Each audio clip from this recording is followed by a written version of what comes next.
केंद्र सरकार ने शनिवार को ट्विटर को नोटिस जारी कर उसे तत्काल नए आईटी नियमों के अनुपालन के लिए आखिरी मौका दिया है।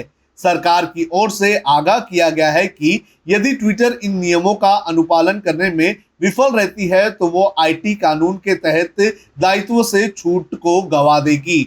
इलेक्ट्रॉनिक्स एवं सूचना प्रौद्योगिकी मंत्रालय ने कहा कि ट्विटर द्वारा इन नियमों के अनुपालन से इनकार करने से पता चलता है कि माइक्रो ब्लॉगिंग साइट में प्रतिबद्धता की कमी है और वो भारत के लोगों को अपने मंच पर सुरक्षित अनुभव प्रदान करने का प्रयास करने नहीं देना चाहती हैं। पश्चिम बंगाल में तीसरी बार सत्ता संभालने के 34 दिन बाद मुख्यमंत्री ममता बनर्जी ने शनिवार को टीएमसी में बड़े संगठनात्मक बदलाव किए हैं। इसके तहत उन्होंने अपने भतीजे और पार्टी के सांसद अभिषेक बनर्जी को राष्ट्रीय महासचिव नियुक्त किया है। इससे पहले महासचिव की जिम्मेदारी दिनेश त्रिवेदी के पास थी, जो चुनाव से पहले भाजपा में शामिल हो गए थे। विधानसभा चुनाव में परिवारवाद के आरोपों के बाद भी ममता का ये दाव अभिषेक की राष्ट्रीय राजनीति में एंट्री बताई जा रही है। अभिषेक के फिलहाल डायमंड हार्बर से सांसद हैं। डायमंड हार्बर वही क्षेत्र है जहां पर भारतीय जनता पार्टी के राष्ट्रीय अध्यक्ष जेपी नड्डा के काफिले पर कथित तौर पर टीएमसी के समर्थकों ने हमला किया था। दिल्ली में हर घर तक राशन पहुंचाने की केजरीवाल सरकार की योजना पर केंद्र सरकार ने ब्रेक लगा दिया है। ये योजना एक हफ्ते बाद लागू होनी थी। इसकी सारी तैयारियां भी कर ली गई थी, लेकिन दिल्ली सरकार ने केंद्र सरकार से इस योजना की मंजूरी नहीं ली थी, जिसके चलते इसे रद्द कर दिया गया है। 15 मई को दिल्ली के मुख्यमंत्री अरविंद केजरीवाल ने अपनी कैबिनेट की बैठक ली थी, जिसमें मुफ्त राशन योजना को लेकर फैसला किया गया था। 18 मई को खुद केजरीवाल ने मीडिया से बातचीत में बताया था कि सरकार 72 लाख लोगों के घर तक राशन पहुंचाएगी। अब इस मसले पर रविवार को 11 बजे अरविंद केजरीवाल प्रेस कॉन्फ्रेंस कर अपनी बात रखेंगे।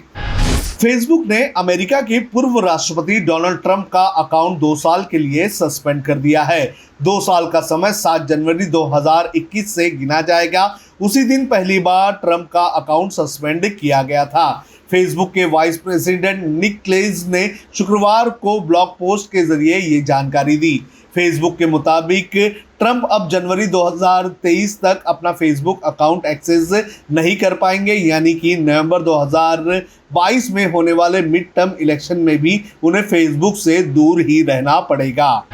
पाकिस्तान में एक बार फिर मीडिया सेना की घेराबंदी में है। इस बार उसके निशाने पर है पाकिस्तान के पत्रकार और जियो के लोकप्रिय शो कैपिटल टॉक के एंकर हामिद मीर। एक पत्रकार पर हुए हमले के खिलाफ किए गए प्रदर्शन में हिस्सा लेने के बाद हामिद मीर पर आरोप है कि उन्होंने सेना के खिलाफ बयानबाजी की है।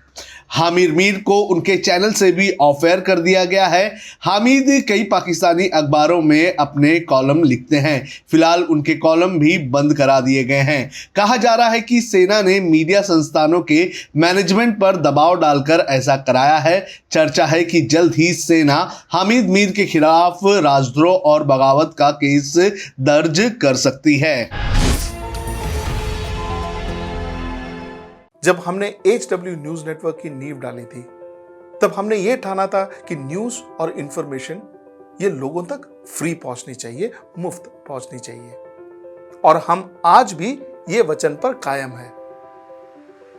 पर जैसे आपको मालूम है, न्यूज चैनल चलाने के लिए पैसों की जरूरत है, तो हमको सबको न्यूज फ्री पहुंचाने के लिए कुछ मेंबर्स और कुछ सपोर्टर्स की जरूरत है। जी हाँ, मेरी आप सबसे गुजारिश कि आप सब HW न्यूज हिंदी की मेंबरशिप को ग्रहण करें।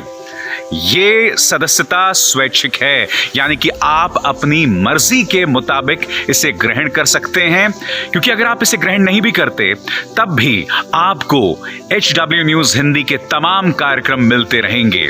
मगर अगर आप चाहते हैं कि आजाद न्यूज जो है वो मजबूत हो, अगर आप चाहते हैं कि वो न्यूज जो सत्ता से सवाल पूछती है वो मजबूत हो, तो जरूर बने HW न्यूज हिंदी के सदस्य।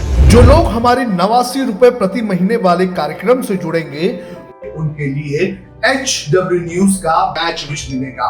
साथ ही साथ उन लोगों को हमारे एक्सक्लूसिव पोल्स में भी शामिल होने का मौका मिलेगा। इसके अलावा हमारा जो दूसरा मेंबरशिप कार्यक्रम है वो 199 रुपीस प्रति महीने का है, यानी कि 199 रुपए प्रति महीने। और इस प्रोग्राम में हमारे जो मेंबर्स हैं उन्हें 99 रुपए के प्रोग्राम वाले सभी चीजें तो मिलेंगी। इसके अलावा बिजनेस से जुड़ी हुई बातें भी हम करेंगे। हमारे एक्सपर्ट अखिलेश भार्गव से आप बिजनेस से जुड़े हुए अपने सवाल भी पूछ सकते हैं। हम उम्मीद करेंगे कि आप इस निष्पक्ष पत्रकारिता की राह में हमें पूरी तरह से योगदान देंगे।